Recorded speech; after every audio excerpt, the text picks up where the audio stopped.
Welcome to the Social Business Engine podcast, where today's thought leaders discuss how they're using the latest social media strategies and technologies in marketing, sales, customer service, and HR. Get ready to be inspired as our guests contribute to your digital transformation through their stories, knowledge, and insights into what works in today's digitally connected world. And now, here's Bernie Borges, your host of the Social Business Engine podcast.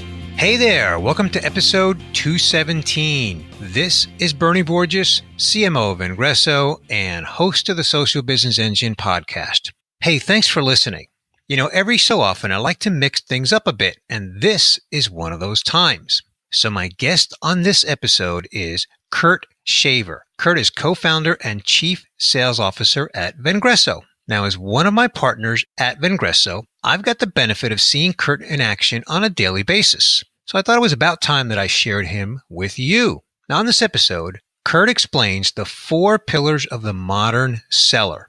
You're going to learn how Kurt's sales career led him to be a modern seller and what it takes to be a modern seller, along with a few examples of modern selling in action. Now, it doesn't matter if you are in a direct sales role or not. If you care about modern digital practices in business, this episode is relevant for you. In fact, you might even want to share it with others in your life.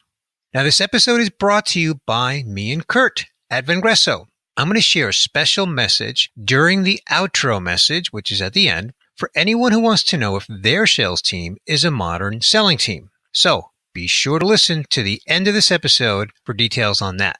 All right, now let's get to my conversation with Kurt Shaver, one of my esteemed co-founders and chief sales officer at Vengreso. Kurt, welcome to the Social Business Engine podcast. Hey, Bernie, I'm looking forward to joining you and talking about social selling and digital today. Absolutely. Well, it's not like we don't talk to each other like every day at Vengreso, but this is going to be a different conversation. Kurt, where I would like to start a conversation is, I know you well. I don't know that my listener knows you well. So let's begin, before we get to what is a modern seller and the pillars of the modern seller, your background. Let's talk about how you got to be a modern seller. Tell us a little bit about your own sales background.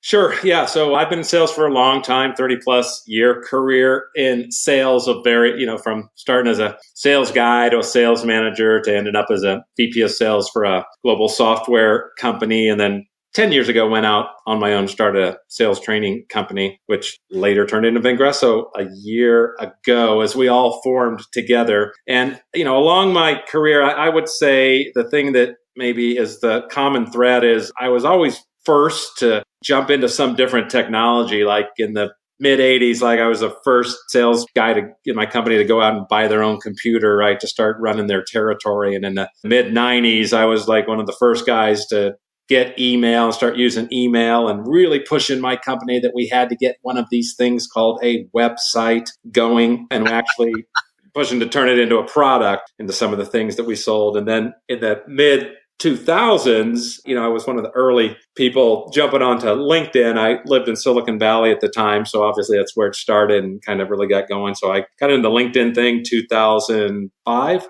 And so that's kind of my background, right? Sales all the way through and through. Had a quota and variable income based on what I sold for the last 30-something years, and always trying to get an edge by using technology. Okay, cool. So great context, great kind of segue to what we're here to talk about on this episode, which is the 4 pillars of the modern seller. So why don't we begin, Kurt, with what is your definition of the modern seller? Well, to me, it's pretty simple. I think the modern seller is just somebody that's prepared to meet the modern buyer. Really, right? Again, everything's always changing. And as a seller, you've got to be able to adapt, and you've got to be where your customers are. You've got to communicate the way that your customers want to. And it's rare that things get subtracted in terms of communication channels. Maybe we don't use the fax and carrier pigeon so much anymore, but usually it's additive, right? So phone's been around 150 years. We still use the phone. Yeah, email's been around 20 years. We still use email. But, social networks been around about 15 years. And it still kind of amazes me how maybe early we are with some people that really aren't leveraging social networks, despite the fact that their customers are there. So I say the modern seller is the one that is prepared to meet the modern buyer on whatever playing field their buyer wants to be on. And of course, I completely agree with you. And I love the analogy of the phone and the email and then social network. And, I often say, you've heard me say this, we can watch a movie on a VHS videotape, but most people do it on demand online. That's because times have changed. So same thing in B2B sales. So there are 4 pillars for the modern seller. So why don't we have some conversation around that? What are the 4 must-have pillars for the modern seller? Well, this really comes back into the digital world, right? So what does that modern seller need? So the first thing that you need is your brand, your online brand, right? Your own website. And so we talk a lot about having the right LinkedIn profile as the first pillar to make sure that that's really a resource for your customers. And we use the term, turn the LinkedIn profile from a resume to a resource for the customer. So that's the first thing. You want to get your professional brand established through your LinkedIn profile. The second pillar then is to grow that network, grow that online network. Now, there are a lot of different social networks, obviously, LinkedIn, Twitter, Facebook, Instagram, Pinterest, etc. But Bernie, you and I mostly are dealing with B2B sellers and B2B based companies. And so for that one, LinkedIn certainly is the predominant social network. So when we talk about growing your network of connections, these are things salespeople are used to, right? It's the Rolodex. So LinkedIn and other connections are sort of like the 21st century Rolodex. And then the third pillar really has to do with prospecting activities. So this is that outbound targeting, looking for ideal customers, ideal prospects based on personas, based on criteria that says, hey, I'm selling, for example, maybe somebody sells financial software into mid-sized companies in New York City, or they sell manufacturing processes and machinery in the Southeast for the pulp and paper industry, whatever it is. Everybody knows what their sort of ideal, or better know, what their ideal prospects are. And so prospecting and the searching and identifying people on social networks is that third pillar. And then the fourth pillar, which is really the newest part for salespeople, because we haven't really done it until the advent of social networks 15 years ago, is that idea of engagement, of engaging. This is usually around content and commenting and liking and replying and sharing. So again, it's all the things that salespeople did anyway, but we used to do it over the telephone or standing in the hallway of a conference or maybe at a business mixer or something like that. We're still engaging, having conversations, listening, doing discovery, but in this case, we're doing it online. So those are the 4 pillars: profile, your network, your prospecting, and your engagement. Okay, cool. Thank you for that, Kurt. So let's go back to profile. Let's unpack that a little bit because it's a big topic. I have used the analogy that your profile is sort of like getting dressed to go somewhere. You need to know how to dress appropriately for an event, if it's formal versus business casual, or if you're going to a pool party, you're not going to put on a suit to go to a pool party. At least I don't think you will. Right.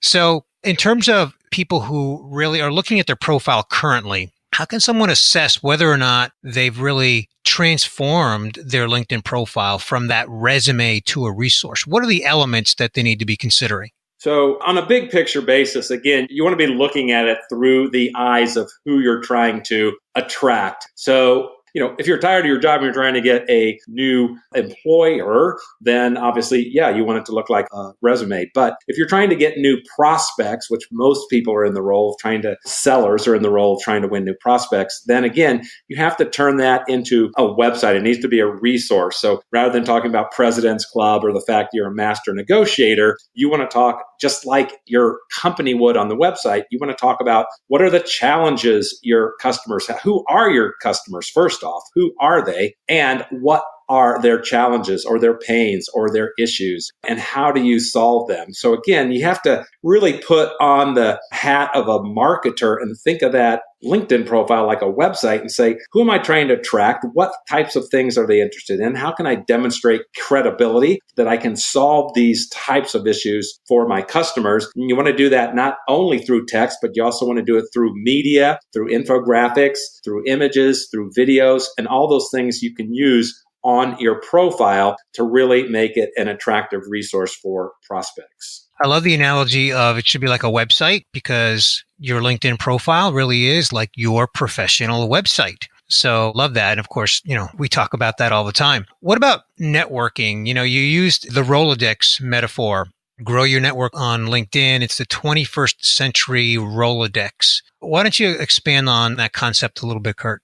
Well, I think anybody in sales probably from their first week knows the importance of relationships, knows the importance of introductions, knows the importance of referrals. All of these are great ways to start a sales cycle and begin conversations because you're trading on that trust and credibility of the common connection. And so growing your network on something like LinkedIn really benefits that. So the three main groups you want to think about are obviously customers, existing customers, prospects, and then one that maybe sometimes people don't think about all the time, but would be a range of maybe partners. They could be referral partners, they could be vendors, collaborators, and things like that.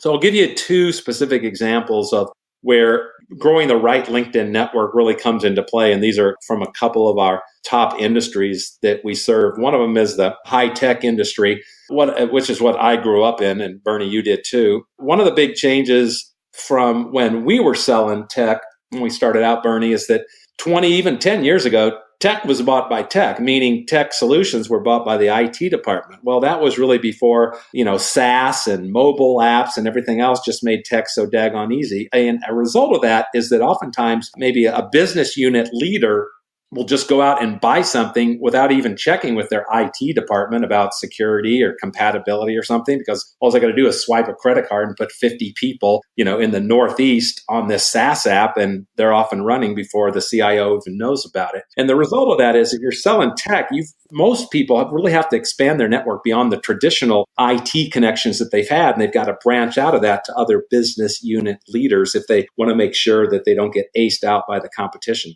Another industry where the network is really important is professional services. And we do a lot of work with like business insurance and employee benefits, people like that. And one of the referral sources are so important in that trusted relationship again. So they work a lot with what they call the ABCs in that industry, which is attorneys, bankers, and CPAs. Because if you're selling in business insurance or executive risk or D&O insurance or any of these types of things, the bankers, attorneys, and CPAs have that same high-level executive relationship with the C-level people at the accounts you want to get in. So they really put a lot of effort into growing those partner relationships through their network as well. Great advice, great examples of the importance and the why behind building your network. So now let's talk about prospecting, because prospecting in the more traditional days that you and I grew up in looked very different than what it looks like today. So how does the modern seller use LinkedIn for prospecting? Yeah, so I think there's two main differences, in the social networking world. Obviously, hey, look, a list is a list is a list. And, whether you use the yellow pages or the big green computer sheets that came out, or you used your Goldmine CRM contact manager or Salesforce.com, a list is a list is a list from a prospecting purposes. But what's different in the social era, I think, are two things. Number one is, again, really going back to the network point of pillar number two. One of the differences is you get to overlay your own personal network against any kind of a list and determine what relationships do you have or someone that you know have in order to make it different than just cold outreach against a list. And that's really important. Again, leveraging referrals is a great way to start a conversation. So again, the fact you can lay your personal network against that list to see where there might be some relationships. The other thing that's different about it is that a seller can do so much research now about the prospects they're attempting to reach because those people are leaving signals on social networks, right? Those people, at a minimum, there's probably something on their LinkedIn profile that's going to tell you something. Where did they used to work? Where did they go to school? How long have they been in this position, right? Or even better, if they're active on LinkedIn, then you're going to be able to sort of read the cookie crumbs there and seeing like, what are they commenting on? What are they posting? Can I go in there and comment on it, engage in order to get on their radar that might warm things up? So if you can couple the research-based outreach along with maybe an introduction, then you really have what in the old days would have just been a cold call against the list. Now it's really a much warmer, research-based, maybe even personal introduction. I'll add another one to that, Kurt. And this is one of the many little tips and tricks that we teach inside of our own training. So I'm just going to give one away here on the podcast. And you kind of touched on it a little bit. And that is, LinkedIn gives you the ability to do a search on where people have worked in the past.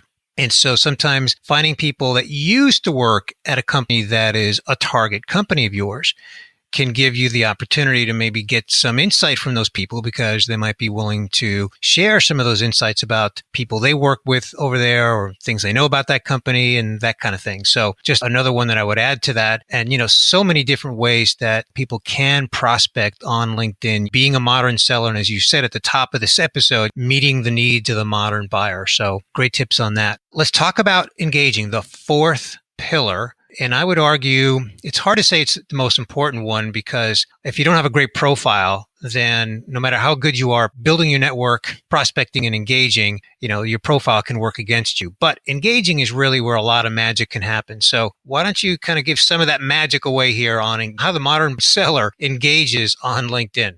Sure. Again, a lot of this really often starts with content, and we can talk about sharing content that the individual salesperson, a B2B salesperson, right, should really, a B2B sales force typically is the company's greatest potential content distribution channel. And so most companies these days have been doing inbound marketing using content. They've been doing that from 5 or maybe 10 years if they're an early adopter. And so this is just taking it to the next level.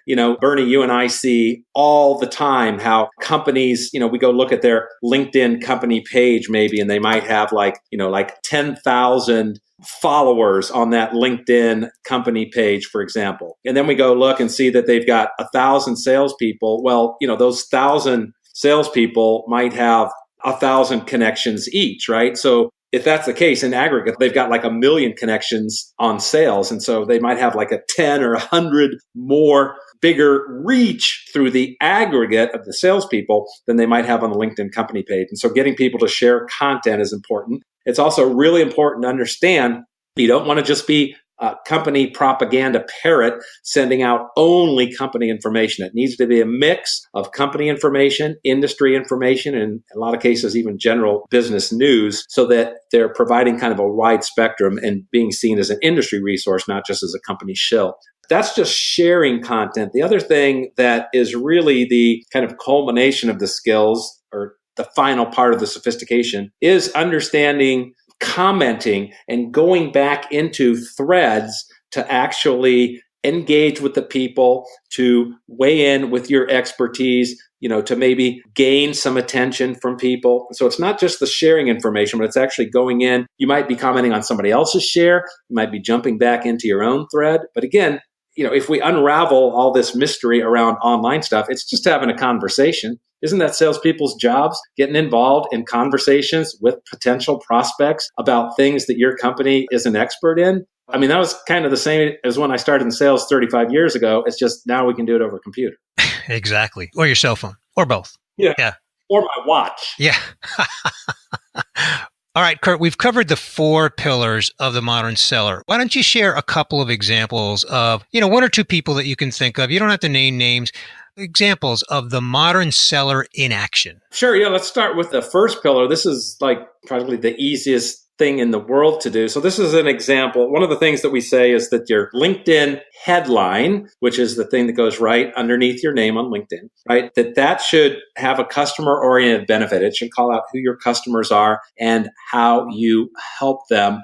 So oftentimes people aren't aware of that, and LinkedIn doesn't help any by making it a default setting. And the only thing that shows up there is a title. So for a salesperson, it might say account executive or, a sales representative or, something like that. And so again, that's not very good branding if you think of this as a website. So in our workshops and training, we teach people how to write a good headline. So we had a client that before they went through the workshop, their headline said account executive. Common? Now, Yeah. Can you tell me, who do you think his customers are and what do you think he does? No idea. That's exactly the point, right? So that's what shows up when that person is in a search on LinkedIn or they comment on anything LinkedIn. In other words, it's not going to attract anybody's attention because nobody has any idea what account executive does. Okay, so he changed it. He changed his headline to this: I help fast growth Silicon Valley tech companies hire and retain top programming talent. Okay, now if I ask you the question, can you tell me who he helps and how he helps them?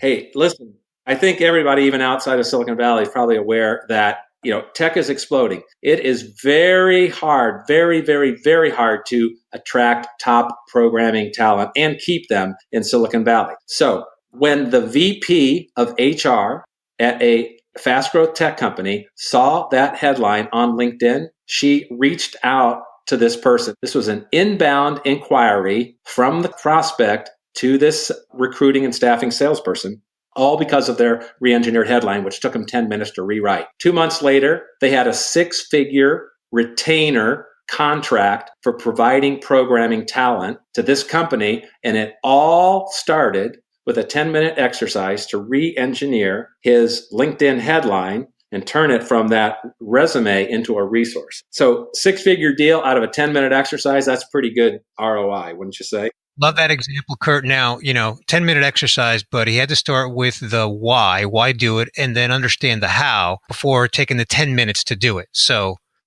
yeah. I'll tell you one more if you want another one. People can actually see this. So if they go to our YouTube site, on there is an interview I had with a representative from SAP. And Bernie, I know you did a lot of podcasts with SAP as well. But there was someone there who actually used the technique you mentioned earlier. So they can actually, they can get it right from the horse's mouth if they want to watch that little video clip. And it was the example that you used of looking at people in their level 1 connections that worked at a past company. And this person from SAP discovered that situation and found out from talking to somebody that used to work at another prospect that he was working on. He discovered all sorts of issues that was revealed to him by a former employee with their current ERP system. So he got extreme intelligence to help him advance the sale because he talked to somebody who used to be there and obviously now was unencumbered, right, by a normal confidentiality you would have if you were working at that employer. So again, that's just another way to be kind of clever about LinkedIn and use it to help advance a sale. That's fantastic. I mean, just to also clarify that, of course, we're not advocating that, you take that information and you do anything that might be considered unethical. It's just to understand what the issues are and then be able to start sales conversations because you have a deeper understanding than going into it cold. Right. Yep. Okay. Fantastic. 2 great examples. So, Kurt, we are at the point in the podcast where I am going to summarize the topics that we discussed. And then, as I like to do, ask you to either fill in any holes or if there's anything, maybe I jog your memory on a point you want to cover, go ahead and add that. And then we'll bring this episode to a wrap. And we started the conversation with some background on you, 30-year sales career from sales rep to VP of sales in technology. And about 10 years ago, you started your own company focused on sales training. You were always an early adopter of sales technology. And of course, that includes being an early adopter of LinkedIn back in the early 2000s or when LinkedIn was young. And that kind of helped you become a modern seller on that early adoption curve. And we talked about what is a modern seller. You said it's a salesperson who just meets the needs of the modern buyer by engaging and communicating the way the customer wants to engage today. We talked about the 4 pillars of a modern seller: their profile, networking, prospecting, and engaging. And on the profile, we, of course, focused in on the LinkedIn profile because this is a B2B focus. And it's really about transforming the LinkedIn profile from a resume to a resource. So it's written through the eyes of the target audience, kind of like your own professional website. And just like a website should be talking about the things that your customers care about, your LinkedIn profile should be talking about business issues your customers care about, and then prove that you have the ability and the credibility to solve those problems. So that should include not just words, text, but also rich media like images, video, etc. And then on networking, it's really about growing your network. It's kind of that 21st century Rolodex, and it's always been about relationship building. We just have that ability to do that now on LinkedIn. And, we we want to network with customers, prospects, and then also partners, people that we can partner up with, referral partners, resellers, just people who are influential to our buyer. And you gave a couple of examples of how selling technology is not limited to selling to IT these days. You've got to be building your network outside of IT. And then you also gave the example of professional services, oftentimes build a network with the ABCs, the attorneys, the bankers, and the CPAs, because they have executive relationships with people who are potentially within your target account. And then prospecting, we talked about how you can look at people that you want to find and engage with by industry, by geography, by role, and you can really overlay whatever list you might have, whether it's for marketing or whatever, against your own network and see if you have someone in common and, connections in common. And then you can really research those people, see what they're talking about, see what kind of signals they're leaving on social media, how they engage. And it gives you these insights that you can use when you approach them. So it's a warm approach or warm call, not a cold call. And then engaging, the third pillar, we talked about how the sales team can be the greatest distribution network of content. You gave a really nice, simple math example. If there's a company page with 1,000 followers and there's 1,000 sales reps with 1,000 connections, that means they can have a reach of 1 million people. And that's really fantastic math. But the reality of it is engaging by using content and liking and commenting and sharing on what people are actually doing on LinkedIn and engaging in those conversations. And as you point out, Kurt, that's what salespeople do, is to engage in conversations to create opportunities. And then we talked about a couple of examples. The modern seller in action, 2 examples you gave was someone with a great headline that didn't used to be a great headline. It started out with an account executive, but he changed it to, I help fast growth Silicon Valley tech companies hire and retain top talent, which of course explains exactly what he does and who he does it for, and how he was contacted by the VP of HR at a prospect company, and that turned into a 6-figure retainer deal. That's a fantastic example. And then another one is an SAP rep that's documented through a YouTube video that you did, which we'll link up in our show notes, and how he was able to identify someone who worked in the past at a company that was on his target list. And he engaged that person in conversation, discovered some issues about the ERP system at that former company, and was able to gain those insights and then use those insights to start conversations. So those are the key things that we discussed. Kurt, is there anything that you would like to add before we wrap it up? Wow, that was a very comprehensive summary, Bernie. So, I don't have much to add to that. I mean, with the exception of, it's a communication medium is what I say to people all the time. So people sometimes say like, we're not sure. We got some policies against it. And I always just kind of laugh because I say like, wait, you don't prevent people from using the telephone or email, right? I mean, so the answer is not like we're going to prohibit. The answer really should be, no, let's train people to leverage it, right? Because again, people can say the wrong thing on a telephone or type the wrong thing in an email. Could they do it in social media? Of course, right? So that's why you just train people to leverage it because again, your customers are there. Absolutely. Couldn't have said that better. Well, Kurt, let's tell everyone where they can connect with you online and learn more about your own content, what you've got going on. Sure, of course. Well, you can find me on LinkedIn, of course, Kurt Shaver, and we'll have all that in the show notes. And Twitter as well is at Kurt Shaver, or just come visit us over at Vengreso.com. Fantastic. And for my mobile listener, Kurt is with a K. And as he mentioned, we will link that up in the show notes page at Vengreso.com. Well, Kurt, thank you so much for joining me here today on this episode. Let's do it again. Let's not wait over 200 episodes to do this again. All right. Sounds great, Bernie. A lot of fun. Well, I hope that you enjoyed my conversation with Kurt Shaver, co-founder and chief sales officer at Vengreso. This has been episode 217, titled The 4 Digital Selling Skills of the Successful Modern Seller. Now, my one big takeaway from my conversation with Kurt is this, and Kurt said it. The definition of the modern seller is the person who meets the needs of the modern buyer. Now, as he points out, the modern buyer is on social media. And the modern seller has the opportunity to meet the buyer on social for relationship building and conversation starting. And this is what salespeople need to do anyway, right? Build relationships and have conversations with qualified buyers. Now, these 4 key aspects of the modern seller, profile, networking, prospecting, and engaging, are natural acts for salespeople.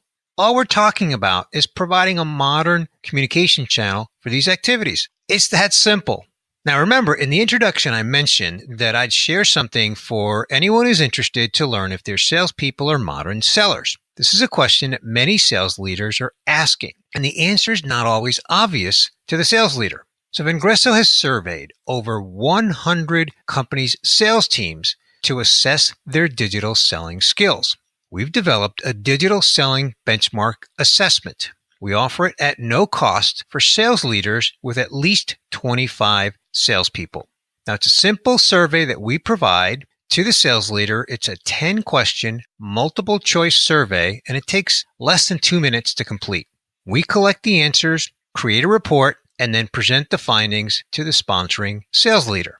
Now, remember, this is a complimentary assessment, but eligibility is a minimum of 25 salespeople. Now, these are B2B salespeople that we're going to assess. So if you or someone you know meets this eligibility requirement, just visit digitalsellingbenchmarkreport.com. And of course, we're going to link that up in the show notes page for this episode at vengreso.com. And I'll give you a little hint. We also have that on our homepage at vengreso.com. So either way, you'll get there. Now, remember, while you're on our website, make sure that you're subscribed to get both the Social Business Engine podcast and our Selling with Social podcast hosted by Mario Martinez Jr. Did you know that we also publish both our podcasts to YouTube at youtube.com/Vengreso? And you can follow both our podcasts on social media through @GoVengreso on Twitter, and we're Vengreso on LinkedIn, Facebook, and on Instagram.